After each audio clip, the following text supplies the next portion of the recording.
नणदी येथील श्री हालसिद्धनाथ यात्रेस 8 पासून सुरुवात, आंबिलघागर मिरवणूक व महाप्रसाद कार्यक्रम. चिकोडी तालुक्यातील नणदी येथील जागृत देवस्थान, ग्रामदैवत व कर्नाटक-महाराष्ट्र सीमाभागातील भाविकांचे श्रद्धास्थान श्री हालसिद्धनाथ देवाच्या यात्रेत बुधवार दिनांक 8 रोजी मुख्य दिवस आहे.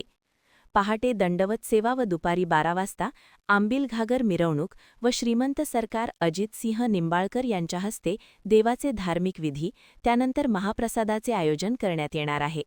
संध्याकाळी 8 वाजता धनगरी ओव्यांचा कार्यक्रम, तर दिनांक 9 रोजी पहाटे कृष्णा डोने, वाघापूरकर यांच्याकडून व सचिन पुजारी नणदी यांच्याकडून नाथांची भाकणूक होणार आहे. त्यानंतर महानैवेद्याचा कार्यक्रम होईल. तसेच दिनांक 10 रोजी सायंकाळी नाथांची पालखी प्रदक्षिणा, भंडाऱ्याची उधळण व नारळ उडवण्याचा कार्यक्रम असून यात्रेची सांगता होणार आहे. दरम्यानच्या काळात मैदानी खेळ तसेच घोडागाडी, बैलगाडी इत्यादी शर्यती व विविध मनोरंजनाचे कार्यक्रम होणार आहेत. महान कार्य न्यूजसाठी संपत थोरात, नणदी.